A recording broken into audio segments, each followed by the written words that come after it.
네, 안녕하십니까. 정치본색 진행을 맡은 한진입니다. 자, 오늘은 김진애 전 국회의원, 정기환 대표 나오셨습니다. 어서 오십시오. 네, 안녕하십니까. 예, 반갑습니다. 자, 오늘도 정말 중요한 소식들 알짜배기만 모아서 이 스픽스에서만 또 들을 수 있는 내밀한 얘기들 또 나눠보도록 하겠습니다. 자, 먼저 일단 이재명 정부 이야기부터 좀 시작을 해보도록 하죠. 일단 출범한 지 이제 8일차인 상황이지 않습니까? 그렇죠. 근데 정부 초기 이 어떤 행보들을 보게 되면 지지자들 사이에서는 정말 효능감, 도파민 터진다 이런 얘기들이 계속 나옵니다. 그런데 이제 두 분도 좀 각자 느끼시는 바가 좀 있을 것 같은데 일단은 각자 어떻게 평가하시는지부터 좀 듣고 싶네요. 아니 일하고 싶어서 시작한 정부니까 예. 신나게 일하는 거 너무 좋지 않아요? 아, 그리고 그렇죠. 국민들이 보고 있기에 이거예요. 결과가 나오는 것도 중요하지만 일단은 일하고 있는 사람들이 굉장히 신나한다는 게 보이거든요. 예. 근데 이건 다 같이 위기의식을 느낄 뿐만 아니라 일할 줄 아는 사람이 그 자리에서 제대로 운영을 하고 있다. 예. 이 부분에 대해서 굉장한 신뢰감이 생기죠. 아, 그래서 그렇죠. 기대감이 높아지는 거죠. 그래서 주가도 오르는 거고. 맞습니다. 네. 경청, 소통, 그리고 이제 실행력 또한 무시하지 못하는 그런 모습들이기 때문에 효능감이 좀 빵빵 터진다. 이렇게 보는데 어떻게 대표님은 어떻게 보셨습니까? 대통령이 일단 공무원이 쓰러졌으니까 또 예. 비서실장 통해서 직접 방문까지 하고 위로 병문안을 했지 않습니까? 그렇죠. 잘한 일이죠. 공무원이 일하다 쓰러지면 안 되죠. 근데 대통령이 이제 이런 얘기를 했습니다. 국민의 공복으로서 우리에게 주어진 사명도 중요하지만 무엇보다도 중요한 것은 여러분의 건강과 안전입니다. 부디 스스로를 먼저 돌아봐 주실 간곡히 당부드립니다. 건강이 중요하다는 이제 총론에 강론으로 가서는 스스로 먼저 돌아봐라고 하는 것은 예. 각오하고 들어오거나 자기관리 철저히 좀 해야 한다는 것도 이제 공무원으로 굉장히 필요하다는 거예요. 뭐 당장 아파서 쓰러진 사람은 어떻게 하겠어요? 제가 오늘 아침에 대통령실이라고 해야 됩니까? 청와대라고 해야 됩니까? 하여튼 저도 용어가 지금 좀 불분명하지만 예, 예. 지금 현재는 대통령실이라고 해야 대통령. 되는데 대통령실이죠. 대통령실에 취재를 해보니까 공직기강 비서관실에 그 파견된 원래 그러니까 이제 직업 공무원이죠. 정무직 공무원 아니고 파견된 예. 공무원이 쓰러졌는데 이분도 굉장히 지금 미안해하는 모양입니다. 몸이 갑자기 이렇게 됐으니까 본인도 참 갑자기 이런 일이 생겼으니까 굉장히 이제 건강 문제도 있지만 좀 미안한 마음이 있는데 중요한 것은 일을 많이 할 수밖에 없는 대통령실의 여건상 이제 어떻게 하느냐. 뭐 직원의 건강을 당연히 챙겨야 하지만 직원 건강은 본인이 또 챙겨야 하는 것도 있으니까 저는 오히려 대통령실에 파견돼서 근무할 예정의 정무직이든 또는 직업 공무원이든 제대로 자기 건강 자신 없는 사람 챙길 자신 없으면 안 들어가야 한다. 최소한 들어가면 그러면 본인의 건강 상태를 잘 판단해서 조절하고 일을 해야 한다. 라는 말씀을 좀 드리고 싶은 거예요. 되게 무섭네. 그렇습니까? 아니요. 저는 그냥 있을 수 있는 일이라고 생각이 되고요. 저는 어저께 사실 이걸 딱 들었을 때, 일종의 옐로우 카드거든요. 그러니까 지금 엄청나게 빠른 속도감과 엄청나게 빠른 효능감으로 움직이는데, 지금 솔직히 이 정부는요, 아까 얘기한 예. 게 도파민뿐만이 아니라 예, 예. 아드레날린, 뭐 옥시톡신, 뭐 모든 호르몬이 막 지금 정말 뿜뿜 뿜어져 나오게 이렇게 일을 하는데 그게요.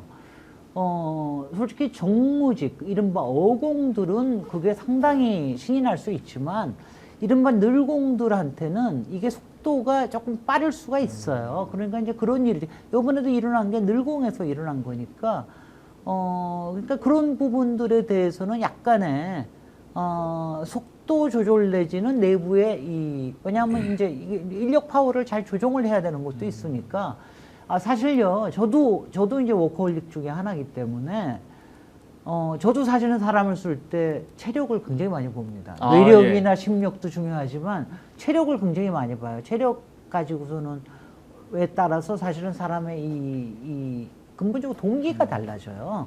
그래서 그런데, 이러면 늘공들은 조금 다른 사이클을 가지고 있을 수가 있습니다. 그래서 특히 공무원 조직들은 이 늘공의 사이클하고도 9 to 6 사이클하고도 어떻게 하면은 같이 갈 수 있느냐, 이거는 뭐 경영의 묘를 좀 부려야 된다고 생각을 합니다.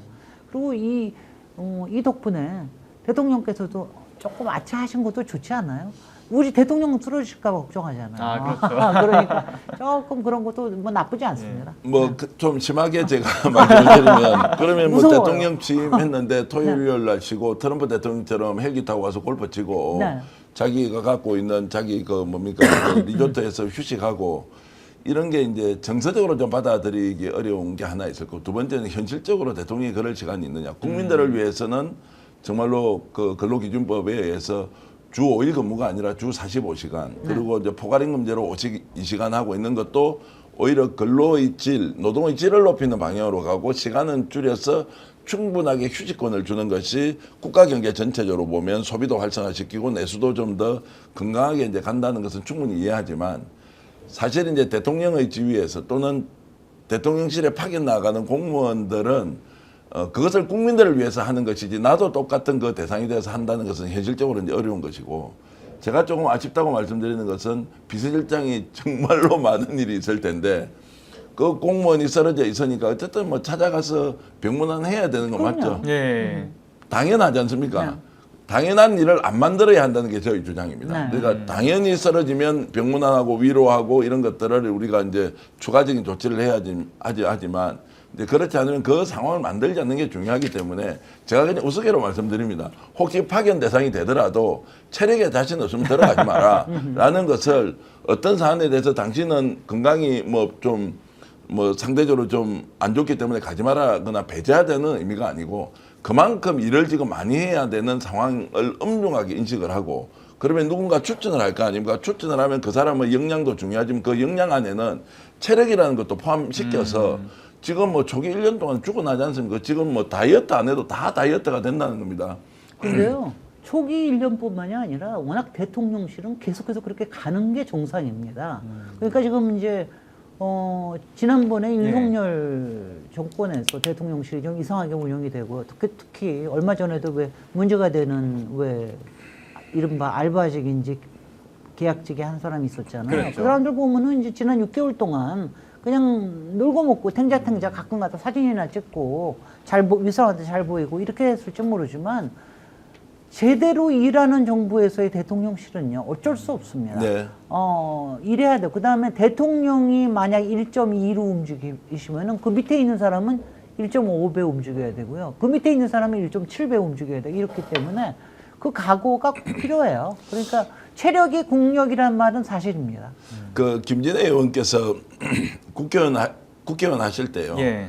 옆에 모시는 보좌진들 다 죽었습니다. 일을 너무 많이 하기 때문에 보통 이제 이렇게 일을 잘하는 분들을 따라가려면 보통의 정신으로는 잘 안 되는 것이고 만약 서울시장 같은 걸 많이 맡으시잖아요. 네.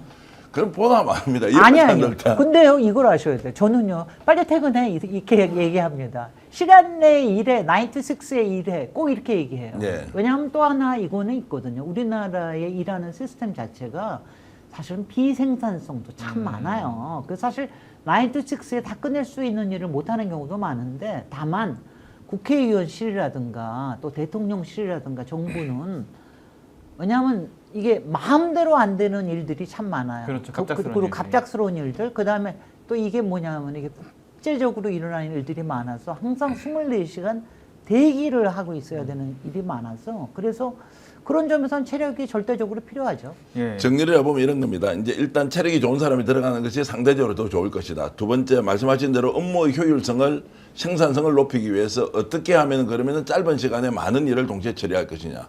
이재명 대통령 같은 경우에는 기초단체장 그리고 도지사 당대표까지 그런 것에 매우 익숙하니까 적응을 하면서 업무의 효율을 높이는 방법도 있겠죠. 이제 이런 것들을 좀 종합적으로 고려해서 아마 이제 적응하는 사람이 살아남을 것이다. 강한 사람이 살아남는 게 아니라 적응하는 사람이 이제 살아남을 것인데 이제 이런 부분에 대해서는 두 가지 의미가 있다. 직원들 건강이 매우 중요하다는 거 하나.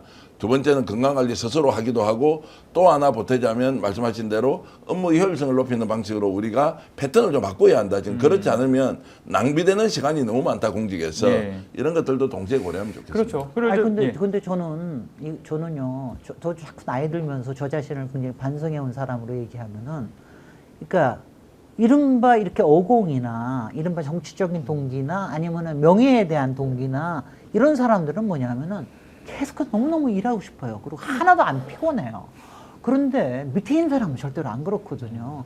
그 밑에 있는 사람은 인사 검증하는 업무인데 맨날 서류 떼가지고 그거 찾아보고 이거 문제 없나 이런 거 보고 있는 거는 상당히 반복적인 일이 많고 그 동기부여가 잘 안 될 수도 있는 네. 일이기 때문에 그런 거 하는 사람일수록 시간을 좀 이렇게 제대로 지켜주는 게 굉장히 필요해요. 저는 그래서 꽤 이제 그런 것들을 잘 조화시켜서 그러니까 근데 맨 윗사람이 너무너무 신난다고 예. 막 그냥 밑에 사람들도 계속 신날 거라고 생각하면 그건 오산이다. 그러다가 문제 터집니다.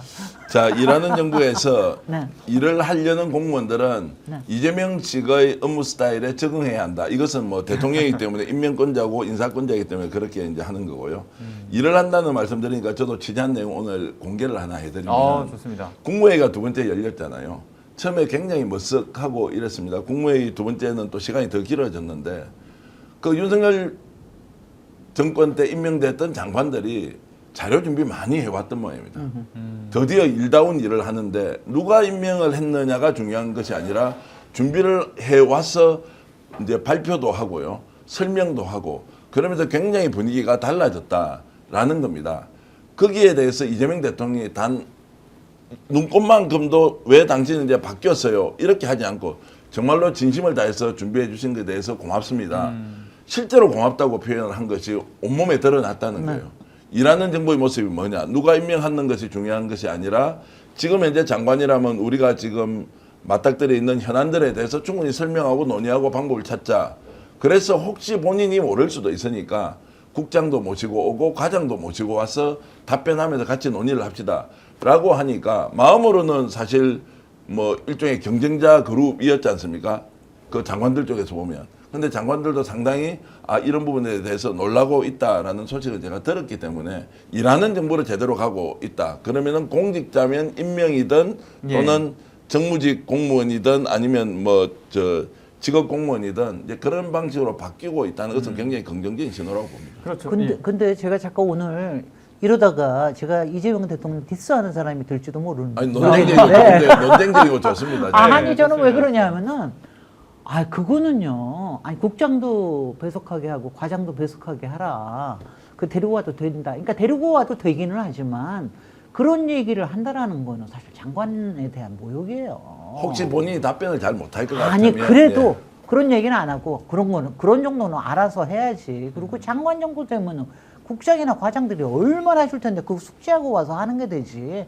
그 뒤에 데리고 와서 그렇게 해도 좋습니다. 그건 뭐냐면 바로 앞에서 지적하는 건 너 이거 제대로 알지 못하고 왜 그러는 거야. 그래서 저는 저 같았으면 그런 얘기 안 했을 것 같아요. 오늘 쓴소리를 해주시니까 그렇죠. 아주 네. 쓰고 네. 예, 따끔합니다. 맞습니다. 좀 근데 아무튼 요 관련된 사건과 관련해서 두 분에게 크게 뭐 이견이 없을 거라고 생각했는데 오히려 두 분이 좀 다른 시선으로 왜냐하면 바라보는 게 일하는 참 방식에 좋네요. 대한 거는 굉장히 다르기 예. 때문에 그러니까 어떤 CEO냐에 따라서 굉장히 일하는 게 달라지는데 근데 저도 이걸 해온 거기 때문에 예. 제가 자리가 높아질수록 뭘 네. 느끼냐면은 자리가 느껴질수록 격의 없이 얘기하는 거는 굉장히 필요하나. 가령 어저께 한국거래소에 가서 과장한테도 바로 그렇게 격의 없이 얘기하고 그러는 거는 굉장히 좋지만 의사 결정을 하는 과정에서는 절대로 격식과 이 서열을 존중해야 된다. 그래야지 뒤에 큰 일이 안 생기더라고요. 예. 예. 그거는 저도 꽤 많이 깨달은 바입니다. 제가 네. 오늘 이제 김진애 예. 의원님과 저희 차이를 알았습니다. 어떤 김진애 차이가요? 의원님은 네. 원래 MIT 공대 출신이거든요. 예. 그러니까 아메리칸 스타일이고 저는 코리안 스타일이니까 맞아요. 한국 사람들은 일어나면 이거 문화 차이인가요? 예, 일어나면 잘 때까지 일하는데 그런 이제 책임감을 아직까지는 예. 막중하게 가지고 있는 것이고 그것이 이제 전체적으로 우리 사회에 도움이 되느냐는 것은 저는 문제 제기에 전적으로 아니 근데 동의합니다. 그러고 보니까 정말 그러네요. 제가요. 그러니까 미국 스타일이라는 게 뭐냐면 정말 토의하는 장에서는요. 위아래가 전혀 없어요. 예. 뭐 시니어리티가 누가 있건 이런 건 전혀 없는데 일단 의사 결정에서 가면 누구한테 오소리티가 있는 거냐. 예. 이거에 대해서는 굉장히 지켜요. 그리고 거기에서 만약 정말 왜 남의 테리토리를 침범을 하잖아요. 그럼 걔네들 막 너 이거 not my jurisdiction 막 이런 식으로 막 얘기를 하고 그러거든요. 그러니까 그런 게 미국의 시스템이거든요. 그러니까 시스템으로 일한다는 건 굉장히 중요한 일입니다. 그러니까 authority는 이제 누가 그 의사결정을 가지는 이제 권한자냐는 거고 아까 테리토리는 어느 네. 범위까지 당신이 일을 해야 되냐 이런 건데 그렇죠. 뭐 해석을 해서 죄송합니다. 우리 네. 방송 보시는 분들이 그 네. 단어를 잘 모를 수도 있어서 제가 이제 해석을 해드리는 아니 근데 거. 제가 왜 이제 이런 얘기를 하면서 제가 참 재밌다고 느끼는 게 예. 제가 어저께 이제 저도 포스터를 하나 했는 게 제가 이제 굉장히 좋아하는 정치 드라마가 웨스트윙이에요. 예. 웨스트윙이라고 왜 그 클린턴 시대에 해가지고서는 미국의 웨스트윙이 대통령이 그 집무실이 있는 미국의 백악관인데 그거 안 보셨어요? 예, 저는 뭐 지금 듣기는 보셔야 많이 돼요. 들어봤습니다. 알겠습니다. 그거 보셔야 돼요. 한 15년 전에 나온 건데, 그거 노무현 대통령이 그렇게 좋아하셨는데, 예. 근데 그게요, 미국에는 이제 총리가 없지 않습니까? 비서실에서 무슨 일이 일어나는지를 가지고 만든 드라마인데, 정치 드라마인데, 한 시리즈가 7편까지 나오는데, 정말 거기서 일하는 거 보면요, 정말 프로답고, 정말 격이 없이 일하면서도 제대로 일이 돌아가고, 그 다음에 막 정치를 쥐락펴락, 그 다음에 어떤 데는 막 우격단열하고 싸우고, 그런가 하면 어떤 데는 우아하게 또 이제 걔네들 이제 드레스 입고서 뭐 하기도 하고, 이러는 거 보고 있으면은요, 정말 저렇게 일하고 싶다라는 생각이 드는데, 노무현 대통령이 굉장히 좋으셨다 그래요. 그리고 네. 저도 노무현 대통령실이 움직이는 걸 보면은 굉장히 그런 게 있었는데, 다시 이제 20년 지나서 아마 제가 이재명 대통령실이 움직이는 게 아마 웨스트윙에서 일어나고 있는 일을 이게 아마 벌어질 것 같습니다.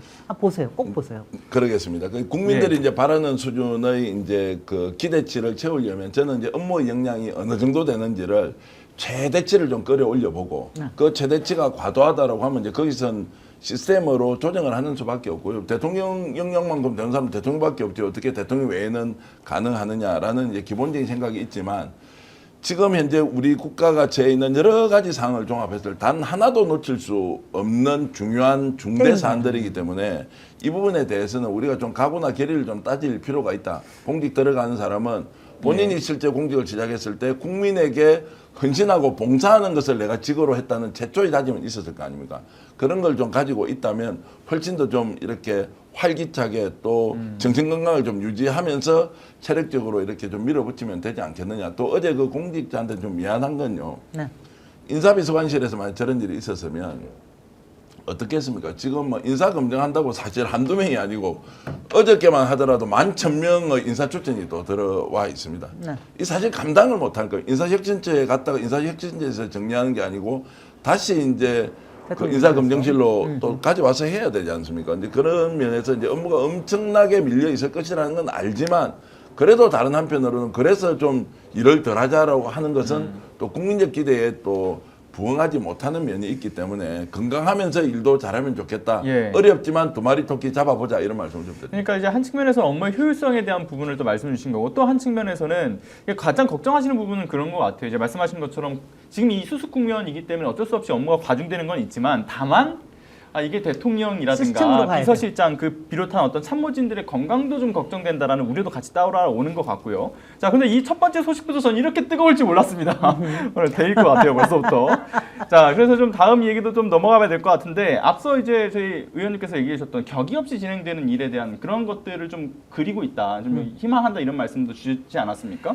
근데 어제 보면은 이재명 대통령이 한국거래소를 방문했을 때 사실 그런 격이 없는 모습들이 또 등장하기도 했거든요. 그 과장이 그 질문에 대해서 대답을 하는 그 과정 속에서 이게 긴장을 해서 떠니까 형이라는 생각하고 이제 편하게 얘기하라 이런 식으로 좀 독려를 하기도 했었죠. 자, 관련돼서 그 영상이 좀 준비되어 있다고 하니까요. 일단 보고 오시죠. 말씀을 드리다 보니까 좀 긴장되는 면도 있습니다. 예, 편하게 하세요. 형이다 이렇게 생각하고. 알겠습니다. 대한민국 주식시장에서 장난을 치다가는 패가 망신한다. 라는 걸 확실하게 보여주는 오늘 첫날로 삼도록 하겠습니다.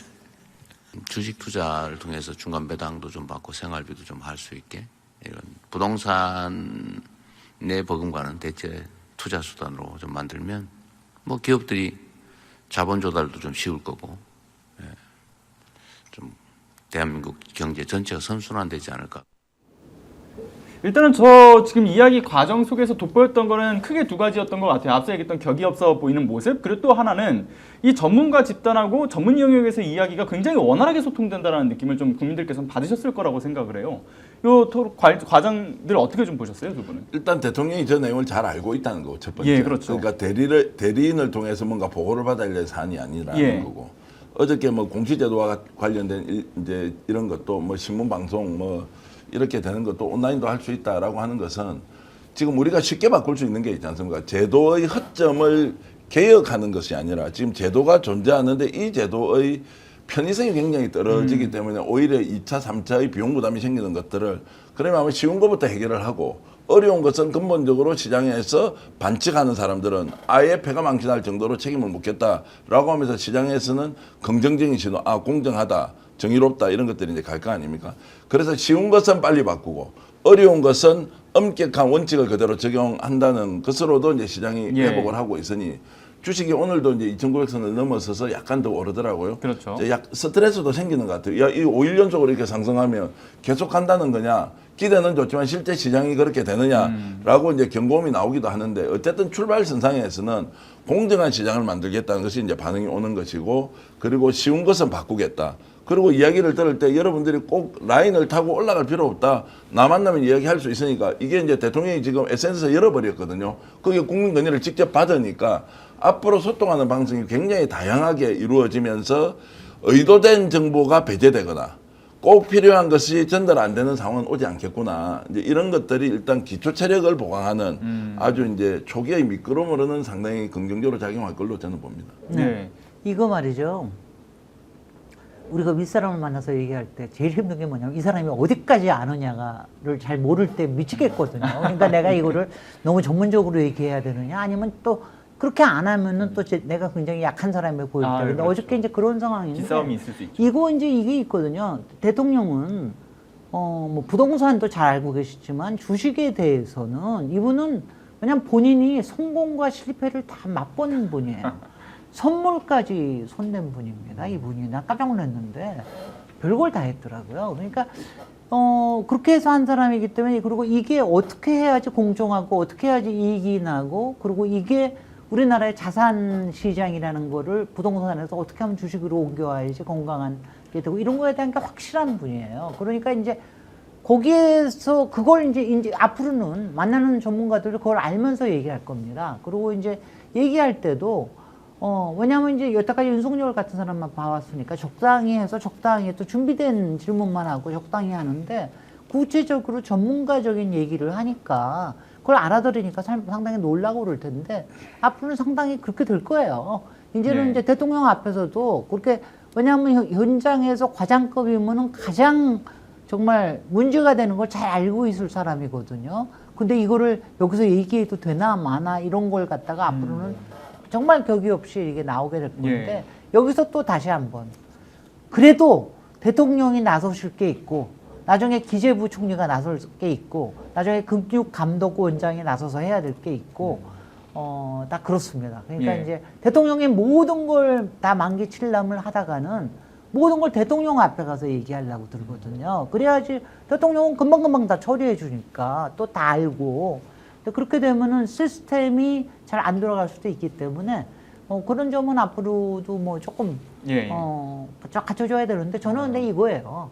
지금 전 정부에서만 갖다 놓은 국무회의의 사람들을 가지고도 저렇게 스무스하게 하는데 앞으로 본인이 인선한 국무위원들과 또 공무원들과 같이 일하면 얼마나 원활하게 돌아가겠습니까? 그렇죠. 저는 그 점에서는 정말 기대가 큽니다. 이재명 대통령 업무 스타일 좀 말씀을 드리면 예. 지금은 이제 본인이 뭐 인사권을 행사하지 않은 상태지만 워낙 이제 위중한 그 분야가 많지 않습니까? 그걸 일단 직접 가서 얘기를 들어보고 일단 어쨌든 주식시장 안정화시키고 투자의 여건을 조성하는 아주 기초적인 이제 발걸음을 일단 했다고 저는 보기 때문에 본인이 혼자 다 할 수 없죠. 그럼요. 하지도 않습니다. 이분은 일단 위임하고 맡기면 그 사람이 어떤 식으로든 성과를 낼 때까지 기다리고 그것이 아니면 이제 진상필벌이라는 방식으로 가기 때문에 매우 효율적으로 할 것이다. 다만 대통령이 저렇게 움직이면서 나는 이 부분에 대해서는 이만큼 알고 있다는 것을 확인시켜 줌으로써 그럼요. 거기에 이해관계자들이 받아들이는 느낌이 있지 않습니까?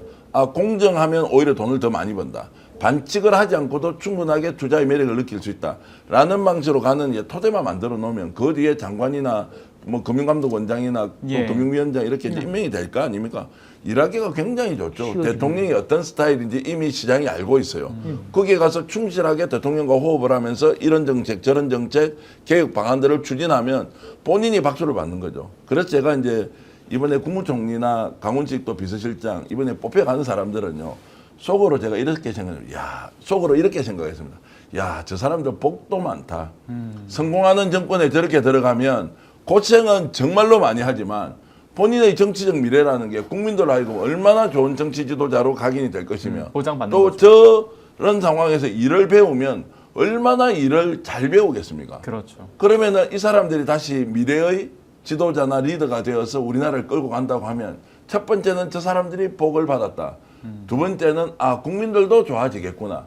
이것이 이제 정치의 선순환 구조로 가는 그 길목에서 이재명 대통령이 역할을 하고 있다라고 저는 보고 있습니다. 예. 네. 그리고 이제 공무원 사회에서도 느끼는 바가 좀 클 거라는 생각이 들어요. 일단 윤석열이 대통령이던 당시 때는 모르면서 아는 척하는, 그러니까 소위 어떤 방구석 전문가라는 그런 지적을 받아왔다라고 한다면 이번과 같이 한국거래소에 방문했던 모습들을 보게 되면 실전 경험이 풍부한 전문가의 영역에 이미 들어와 있는 사람이라고 인식이 되는 건데, 앞서 뭐 선물 관련된 이야기도 하셨지만 채팅창에는 푸드 얘기도 있어요. 풋옵션도 해보셨다. 풋옵션도 해보셨죠. 이거 정말 쉽지 않은 영역이잖아요. 이것까지 그 경험을 영역을 해봤다는 아니, 잘 거예요. 제가 그거 모른다고요. 보면서는 예. 그거 보면서 속으로는 돌았어.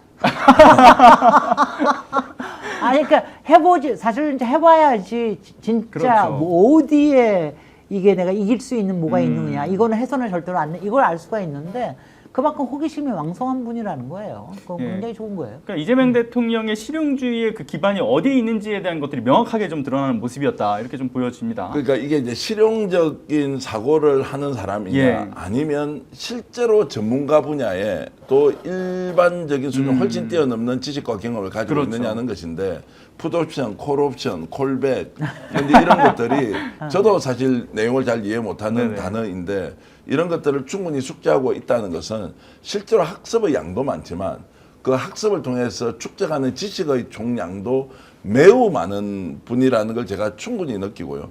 요즘 드는 생각이 사실 미안한 마음이 좀 많이 있죠. 저도 이제 기자 출신이고 평론하다 보니까 과거에 살아왔던 이재명 대통령 이전의 이제 그 정치인 이재명에 대해서 오해, 억측 이런 게 생길 때 아무 근거도 없는데 저렇게 사람을 욕을 하겠냐라고 하는 것에 대해서 정말로 미안한 마음이 제가 많이 들거든요. 예. 그런데 이제 막상 기회가 와서 저 자리에 올랐을 때 우리 미안한 사람들을 더 미안하게 하는 역량도 있다. 통상적으로는 미안해하는 것은 오해를 했다는 거지 않습니까? 그 오해한 사람에 대해서 뭔가 좀 정치적으로 공격을 한다거나 섭섭함을 표한다거나 이렇게 하는 것이 일반적인데 오히려 그 미안한 사람을 더 미안하게 하니까 야 정말로 참 대단한 분이다. 그리고 저 정치인으로서 또는 대통령으로 하고 있는 일을 저런 방식으로 풀어간다면 훨씬 더 심한 공격을 한 사람에 대해서도 개인적으로 사감을 갖거나 거기에 대해서 뭔가 보복을 한다거나 이런 것보다는 아 그래도 다 안고 갑시다라는 통합적 마인드를 이렇게 계속 유지할 수 있을 것 같아서 천만다행이라는 생각이 예. 좀 들기도 하고요. 그러니까 이제 어저께는 아주 유명 정치평론가 한 분하고 얘기를 하니까 너무 잘해서 걱정이라는 거예요. 아, 너무 잘해서 자신감이 넘치는 거 아니냐 이런 걱정을 하던데 제가 이렇게 말씀드렸죠. 아니 그때 되면 다시 조절하면 되죠. 잘하는 거는 잘한다고 박수를 치고 함께 나가서 더 밀고 가봅시다. 우리가 얼마만큼 잘하는지 한번 봐야 되는 거 아니냐.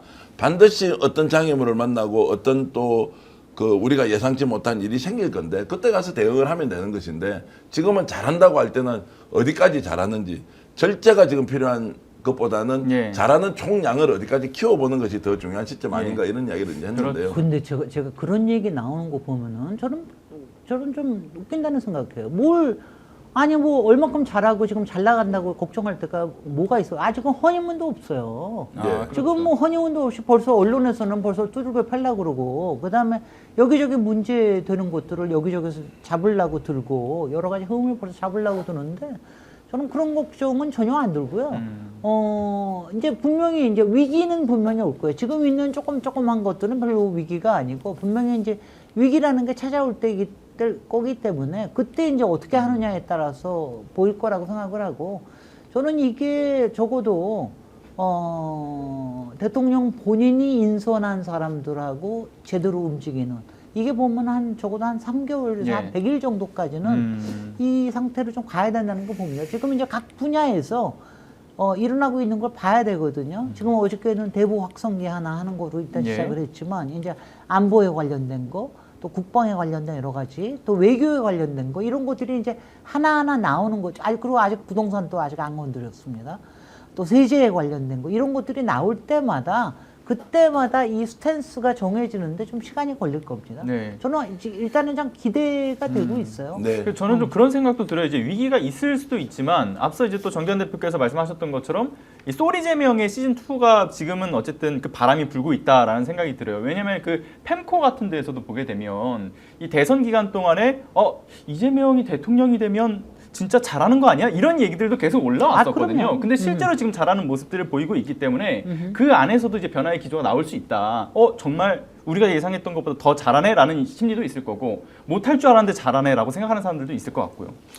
자, 예를 들어서 지금 대통령이 하고 있는 일을 포퓰리즘이라는 단어를 써서 비판하거나 또는 이재명의 인사 방식 보면 매우 위험하다고 이제 뭐 논평 같은 걸 하지 않습니까? 이제 예, 반대하는 그렇죠. 쪽에서 제가 이제 이렇게 느꼈습니다. 낡은 방식으로 이재명을 재해석하고 있구나. 지금 이재명은 과거에 우리가 대통령으로 이해하고 있던 사람들의 유형과 완전히 다른 유형의 새로운 대통령인데, 자, 쉽게 말씀드리면 우리는 동영상으로 커뮤니케이션 하는 것이 훨씬 더 수월한데 여전히 문자를 가지고 우리는 해독하고 해석하고 이것이 훨씬 더 중요한 의미가 있다는 것, 그걸 보통 텍스트주의라고 우리가 이야기를 많이 하는데요.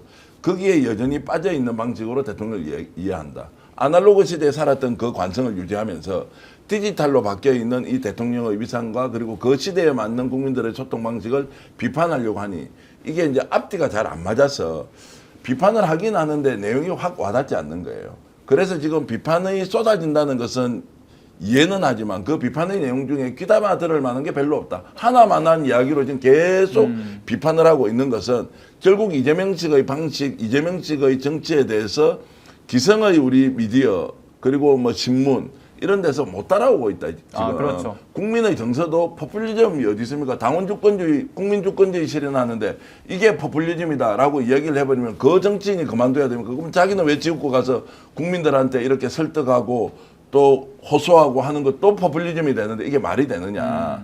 포퓰리즘의 문제는 실질적으로 권한을 국민에게 주느냐 안 주느냐의 문제로 포퓰리즘과 그리고 주권주의를 구분을 해야 되는데 예. 권한이 이미 국민들에게 주고 그 의사를 반영하고 있는 것을 포퓰리즘이라고 이야기하면 그러면 우리는 선택받은 몇몇이 국가를 주도해야 됩니까? 다시 과거로 돌아가서 봉건사회에서 지도자 몇 사람이 국민을 먹여 살리는 방식으로 돌아가야 하느냐라는 질문을 거꾸로 해야 하는데 예. 어쨌든 대통령을 비판하는 방식이 낡았다, 그렇죠. 과거다, 올드 패션이다 이런 생각을 좀 많이 합니다. 네. 그렇게 되면 그 메시지가 먹혀들지 않을 가능성이 매우 높다고 생각을 하고요. 그리고 채팅창에 올라오는 거 보니까 이재명 대통령은 넘사벽이다. 이보다 더 잘할 수는 없다죠. 이렇게 너무 잘 하고 계시는데 아무래도 좀 업무가 과중돼 있어서 또 이제 걱정이다라는 이야기를 하시는 분들도 계십니다. 자, 그리고 이제 앞서 제 의원님께서 말씀 주셨던 부분 중에서 이제 대북 확성기 얘기가 또 아까 나왔었지 않았습니까? 그래서 이 안보와 관련된 대북 관계와 관련된 이야기를 좀 넘어가서 좀 이야기를 나눴으면 좋겠어요. 근데 그 얘기하기 전에 예. 제가 또 이거 뭐냐면 이제 이 정부의 퍼포먼스와 대통령의 퍼포먼스 이거에 대해서는 사실 이제 굉장히 얘기가 많이 될 건데요. 예. 하여튼 저는 너무 부풀리지는 않았으면 좋겠다는 생각. 저는요, 솔직히 지금 이재명 대통령께서 하시는 일들이 저는 그렇게 새롭지 않습니다. 저는 그냥 노무현 대통령을 봤거든요. 네. 노무현 대통령이 사실은 그때 굉장히 앞서 있는 분이었거든요. 모든 미디어나 이른바 소통 방식이나 이런 거에서도 굉장히 앞서 있던 분이셔가지고 그 다음에 또 현실적으로 얘기하는 방식이라든가 그 다음에 돈 버는 거에도 굉장히 관심이 많았고 그 저는 그렇게 새롭다고 생각하지는 않아요. 그런데 이제 지금 제가 이재명 대통령을 보면서 좋은 거는 정말 업그레이드 버전이다라고 하는 게 확실하게 있는데 한 가지는 굉장히 노무현 대통령하고 다른 점이 뭐냐면은 이재명 대통령은 정말 기저 효과가 너무 뚜렷해 굉장히 좋은 조건에서 시작을 하는 거예요. 일단은 전임 윤석열이 너무 못했고 지난 3년 동안에 지표가 너무 그냥 바닥에 지금 거꾸러져 있는 상황에서 하고 있기 때문에 시작하고 있기 때문에 모든 게 잘하고 있는 것처럼 보입니다. 잘하고 있지 않은 게 어디서 소통 방식, 메시지, 그 다음에 외교에 관련된 거, 인선 다 잘하고 있는 것처럼 보이잖아요. 근데 이게 꼭 그렇지 않을 수도 있다는 얘기예요. 그러니까 이게 이 기저 효과가 어느 만큼 이제 기저 효과의 효과가 조금 떨어지고 나면은 그러면 또 새로운 단계로 갈 수가 있다라는 거. 저러니까 너무 지금 우리 정계한 대표님이 상당히 완전히 그냥 너무 감격해서 얘기하시는 거에 대해서 제가 약간 눌러드리는 것 예, 뿐입니다. 뭐 충분히 저는 공감하고요. 네. 수영조아님이 이런 말씀을 주셨는데 댓글로 이재명 대통령은 아직 일 안 했어요. 아직 일 안 했어요. 전 정권 똥 치우느라고 바쁘다. 맞아요. 그것만 해도 이렇게 네, 네. 놀라고 감격적인데 정말로 이제 앞으로 본격적으로 본인이 인사권 행사에서 그 임명직 공무원들 그리고 기존에 있는 이제 직업 공무원들하고 같이 일을 했을 때 얼마나 이제 많이 바뀌겠느냐 이런 것이고요. 전적으로 제가 동의하는 것은 노무현 대통령은 그 뜻을 펼치고 싶었으나 여건이나 상황이 되지 않았고 너무 안 됐어요. 근데 지금은 너무 안 됐는데 네, 지금은 너무 이제 안 그런 것들이 되기 때문에 네. 오히려 이제 20년이 지나서 실제로 노무현 정신을 기초로 이재명 대통령이 대한민국을 완전히 이제 업그레이드 시킬 수 있는 정말로 역사적 기회가 왔다고 저는 생각을 하고요. 뭐 그런 부분에 대해서는 어떤 분을 지나치게 존중한다 이런 차원의 문제가 아니라 지금 정말로 비정상을 정상으로만 돌리는 데서 오는 효과가 이 정도인데 그 정상의 기반 위에서 우리가 뭔가 새롭게 가보자라고 정책을 내놓고 국민적 합의를 통해서 밀고 나갈 경우에는 얼마나 폭발력이 크겠느냐라는 정말요. 것도 충분히 기대할 수 그렇습니다. 있다고 봅니다. 예, 그렇죠. 맞습니다. 지금이 정말 위기이기 때문에 기회가 더 커집니다. 예, 예. 제가 예전에 기업 혁신과 관련된 책을 읽었을 때 1년 동안 매출을 우리가 100을 하고 있는데 10% 20%를 높이는 것은 주어진 조건에서 최선을 다하면 할 수 있다. 그런데 우리가 100% 200%의 성과를 내려면 원판을 바꿔야 한다. 네. 사고를 바꿔야 하고 생각을 바꿔야 하고 행동하는 방식을 바꿔야 한다.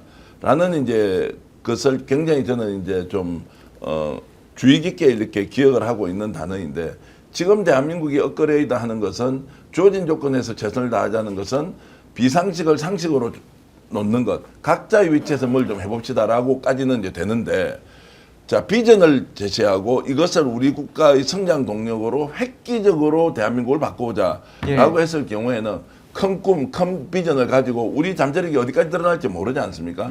이제 이런 것들을 생각해 본다면 그런 것까지 가서 대통령이 국민들에게 합의를 통해서 한번 해보자고 그리고 국민들이 받아들이기만 한다면 정말로 세계에서 가장 우리가 존경받는 또는 예. 우리가 만들어놓은 이런 모든 가치를 세계인들과 함께 나눌 수 있는 기회도 오지 않겠느냐라는 기대를 저는 솔직히 하고 있습니다. 네. 그렇죠. 아마 뭐 대부분 지금 시청하고 계시는 분들도 그런 기대 심리가 있을 거라고 생각되는데 그리고 채팅창에 그런 얘기도 있었어요. 똥을 빠르게 치우는 것도 능력이다라고 그럼. 말씀을 주셨습니다.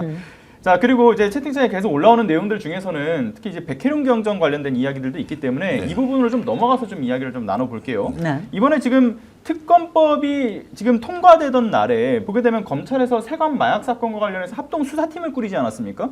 근데 이제 아무래도 특검에서 이 관련된 문제를 이미 다룰 것으로 알려져 있는데 이제 와서 좀 뒤늦게 수사팀을 꾸린다라는 것도 일단 의아스러운 지점이 하나 있었던 거고 그리고 무엇보다 아무래도 좀 이제 우려가 되는 거는 이들이 선제적으로 자신들의 굉장히 불리한 증거를 털어내기 위함이 아니냐 이런 지적들도 있었단 말이죠. 근데 여기에 또 백혜령 경정과 관련된 또 이야기들이 같이 나오는 모양입니다. 자, 저는 예. 이제 이유가 있겠죠. 갑자기 수사팀을 만들었다는 것은 자 특검에서 다룬다. 또 이게 특검에서 다룰지 아니면 상설특검으로 가야 될지 저는 상설특검을 주장하는 쪽인데요. 예. 자 그러면 이제 수사팀을 만들었다고 하면 지금 이미 덮어놨던 것을 실제 진실을 밝히겠다는 의지를 가지고 하는 것이냐? 저는 이제 그쪽은 아닙니다. 왜냐하면 이게 지금 새롭게 수사가 됐을 경우에 터져 나오는 일이 검찰 조직 전체의 명운과 관련됐을 가능성, 두 번째 예. 경찰 조직 전체와 관련됐을 가능성. 제가 더 중요하게 보는 것은 결국 그 마약의 불법 유통과 관련된 상황에서 누가 우두머리였느냐, 지시자가 누구였나라고 하는 것은 단순히 통관의 실패에 의해서 직원의 또는 직원의 공무원의 착오나 착각에 의해서 이루어진 것이 아니고 거대한 범죄 조직이 국제 범죄 조직으로 연결되면서 예. 여기에 한국의 공적 시스템이 다 동원이 돼 버린 거예요. 이거 지금 막아야 하는 거 아니냐. 그래서 지금 무리해서라도 증거 인멸을 하거나 막더라도 거기에서 오는 일종의 처벌보다 처벌. 그러나 이걸 그대로 놔뒀을 경우에 실제적 진실이 밝혀졌을 경우에 오는 그 처벌이 단순히 한 배, 두 배, 세 배가 아니고 예. 10배, 20배가 될 수 있는 거대한 범죄가 숨어 있을 수 있다. 그래서 이것은 자신들의 생존을 위해서 예. 다 투입하겠다는 거예요. 그렇죠. 논리 구성을 위해서 오늘 이렇게 또 했습니다. 그 당시에 백혜령 경정이 소속됐던 수사팀도 이번에 특별수사팀에 합류가 됩니다. 예. 근데 백혜령만 빠져 있어요. 글쎄 말이죠. 그렇죠. 그것 이게 때문에 뭐냐고요. 의심스러운 거예요. 맞아요. 그러니까 이게 경찰, 검찰, 관세청, 세관 그리고 용산과 관련된 뭔가 모종의 큰 그림이 있었다. 한동훈이 지금 벌쩍 뛰고 있지 않습니까? 증거가 있건 없건 알 수 없습니다. 백혜령이 아무 근거 없는데 이렇게 제정신 아니게 얘기를 합니까? 심우정과 한동훈이 있었다라고 얘기할 수 없지 않습니까? 자, 그렇다면 이게 지금 특검에서는 좀 비켜나 있는데 상설 특검을 통해서라도 빨리 증거인멸되기 전에 수사 시작해야 한다고 저는 강력하게 주장합니다. 아니 예. 이거는 딱 듣자마자 범죄와의 전쟁이 딱 생각이 나더라고요. 네. 이건 분명히 이거는 정말로 카르텔에 의한 범죄예요. 이게 뭐냐면 특히 마약에 관련된 거는 항상 경찰, 그다음에 세관, 그다음에 검찰 이런 것들이 카르텔로 움직이거든요. 범죄 조직하고. 그래서 이거는 그런데 이게 이렇게 드러난 마당에 이런 식으로 수사팀을 꾸려서 한다라고 하는 게 굉장히 지금 냄새가 심하게 나는 건 사실입니다. 그래서 이거는 아마 지금 세 가지의 특검을 지금 이제 내란 특검, 예. 김건희 특검, 최혜병 특검을 하느라 약간 지금 이것까지도 특검으로 넘어가기 굉장히 힘들어서 한 거는 꼴이 있는 것 같은데 이거는 백계령 이제 저 경장인가 그렇죠? 예, 경정. 경정. 이분이 뭐 기자회견도 한다고 그러는데 아마 이거는 문제 제기에 따라서는 별도의 특검으로 갈 가능성도 상당히 높다는 생각이 듭니다. 예. 그렇지 않으면은 밝혀지기가 굉장히 어려울 거예요. 그렇죠. 채팅창에서도 뭐 내란급이다라는 말씀을 주셨는데 실제로 백혜령 경정이 결국은 수사 대상이 되는 이들이 지금 합수팀에 소속되어 있기 때문에 이건 셀프 수사다. 그래서 네. 특검을 해야 된다라고 주장을 하고 있는 거거든요. 왜냐하면 백혜령 경정이 본인의 어떤 수사 외압을 당했던 것, 그리고 이제 어떤 이 은폐를 하는데 가담했던 이 당시 경찰의 조직이 합수팀에 같이 합류해 있는 문제를 지적을 한 거 아닙니까? 네. 이 문제에 대해서는 어쨌든 간에 특검뿐만 아니라 이번에 발의됐던, 그러니까 이제 공포됐던 특검 안에서도 보게 되면 이 마약 수사 사건도 들어가 있죠. 그래서 특검 네. 차원에서 좀 수사가 필요하다. 이게 좀 공감이 되고요. 자, 아무튼 이게 어느 정도 강도로 이제 갈지는 좀 봐야 될 것 그렇죠. 같아요. 세부 내용은 지금 뭐 총 36가지 항목으로 다 이제 수사를 하니까 이게 이제 어느 정도 강도가 있는지는 모르겠는데 일단 이례적이라는 것은 의지를 가지고 진상을 밝히겠다는 것보다는 뭔가 지금 큰 게 숨어 있다. 한 개 터져버리면 끝장날 수 있다라는 건데 이게 범죄 조직과 연계되어 있는 것까지 만약에 나오게 된다면 아마 이제 일파만파가 아니고 걷잡을 수 없는 거예요. 그럼요. 드라마나 영화에서도 볼 수 그렇죠. 없는 일이 실제 대한민국에서 일어났다라고 이제 해버리면 어떻게 합니까? 74kg가 아니고 지금 300kg이었다라고 하면 이게 돈은 천문학적인 금액으로 국제 마약 유통의 일종의 여기가 정거장 역할을 정거장, 했다. 그럼요. 여기서 그럼요. 유통시키고 바로 해외로 그렇습니다. 나가고. 무려 1조 원대라고 하죠. 예. 자 그리고 동해에서 뭐 들어온 흔적들이 있다 이런 이제 소문도 많이 있었습니다. 이제 이런 것들로 보면 말레이와 연결이 돼 있다. 관세청, 그다음에 조병로, 그리고 용산 뭐 이런 것들이 쭉 이어지지 않습니까? 이거 반드시 그렇죠. 밝혀야 하는데 참 이렇게 나오는 예. 것은 지금 현재로서는 이해할 수 없다는 말씀드립니다. 심지어 심우정 검찰총장이 인천지검장일 때 당시에 일어났던 일인 것도 하나 문제 포인트 중 하나고, 또 하나는 지금 이제 한동훈이 막았다. 그래서 법무장관이던 당시 아닙니까? 그래서 이것도 지금 백혜령 경정이 주장을 하고 있는데 마침 한동훈 측에서 입장을 또 밝혔죠.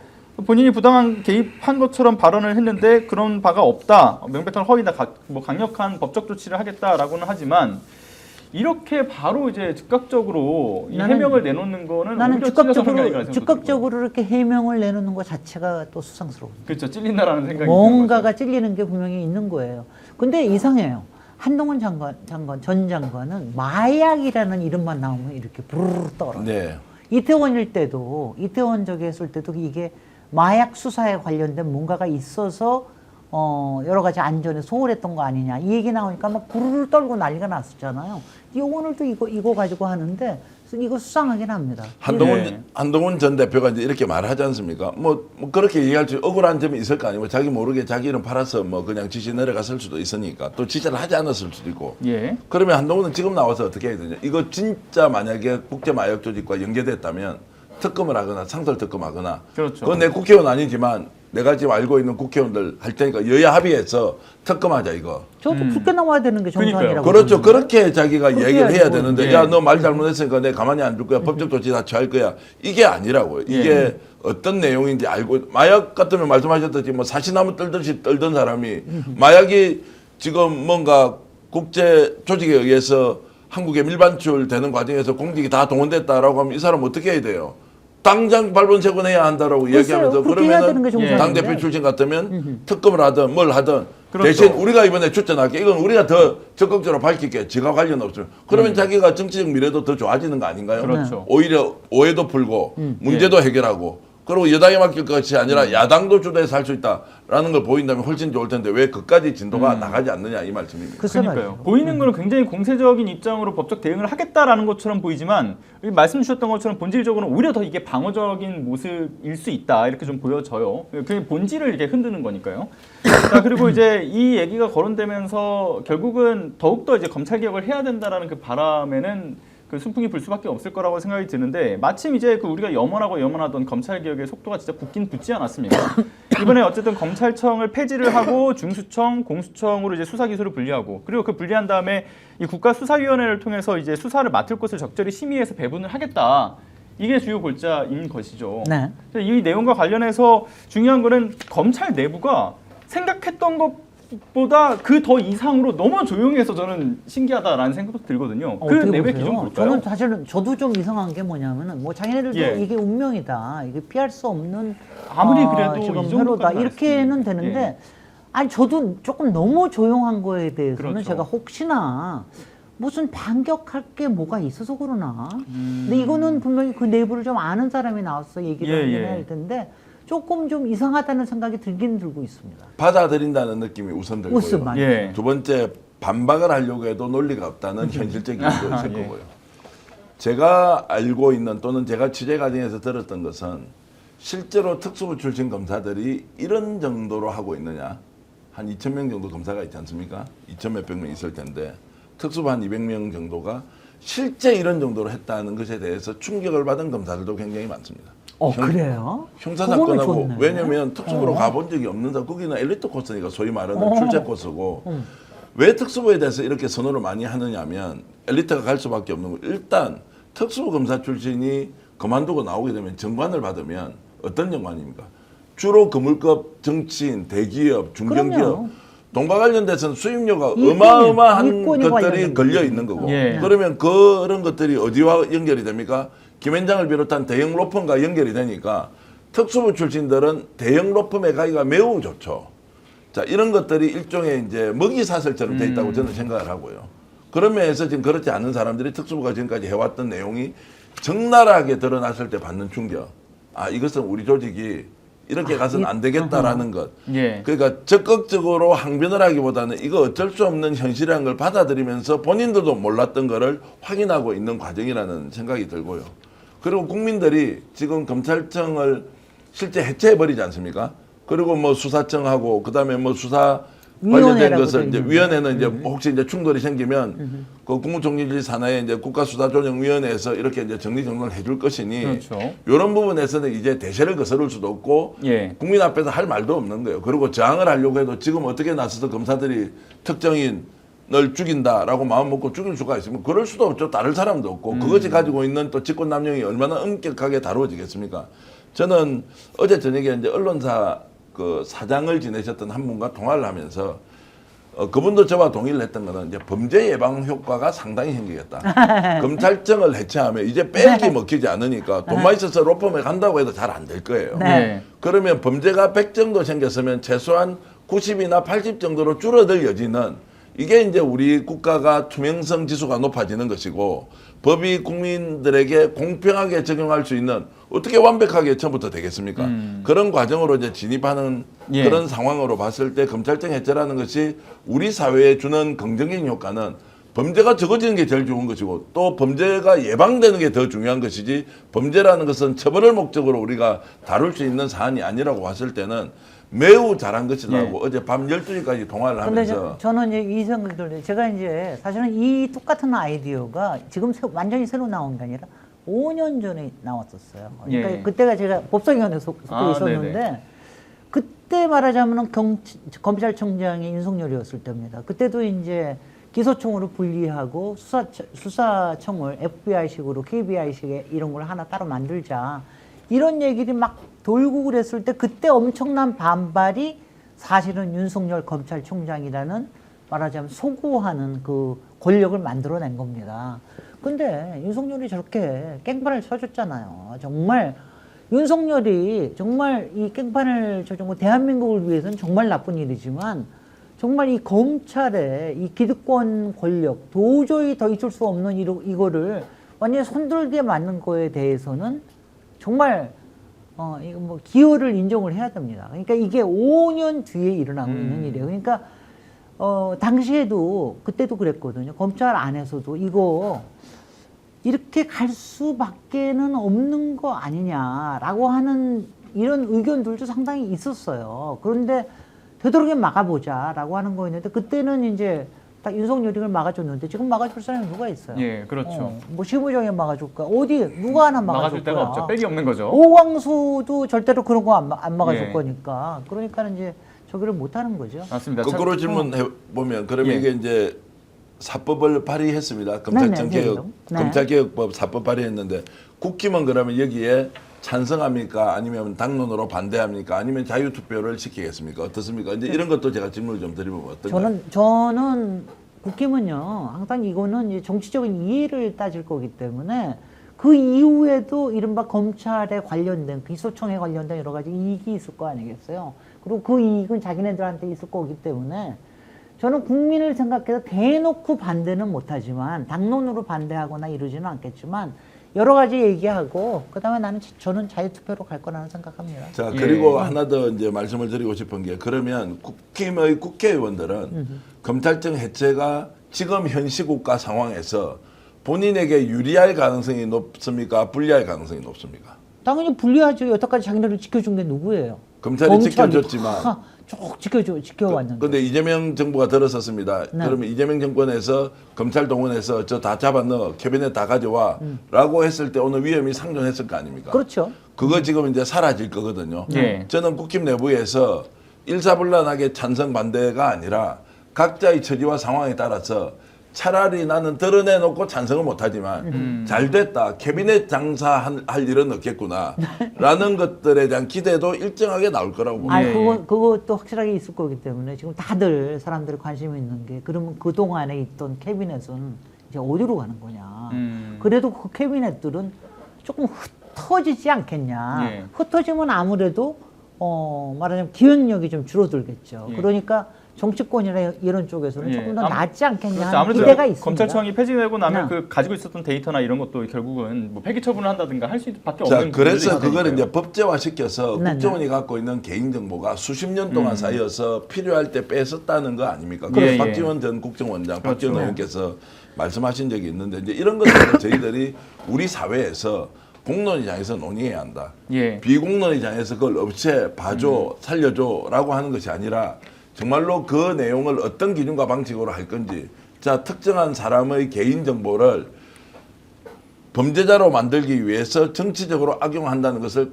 자 우리가 이제 이해해도 되느냐 받아들여도 되느냐라는 질문을 이제 던져봐야 하기 때문에 예. 캐비넷 문제가 만약에 있다면 예. 당장 지금 저 민주당 지금 원내대표 선거에서 지금 캐비넷 나오지 뭐가 있는 않습니까? 거예요. 캐비넷 그렇죠. 국정원 캐비넷이 그렇죠. 나온다고 지금. 그렇죠. 국정원 터져나오고 캐비넷이 있죠. 나오는 거 국정원 아니에요? 캐비넷이 나온다. 그 말이 됩니까? 그 국정원밖에 모르는 거를 누군가 흘렸으면 예. 그 언론이 누구한테 받았다는 거예요. 국정원 그럼 내부 그것도 사람한테 검증을 받아야죠. 내부 아니면 나올 데가 없는 거 그렇죠. 아니에요.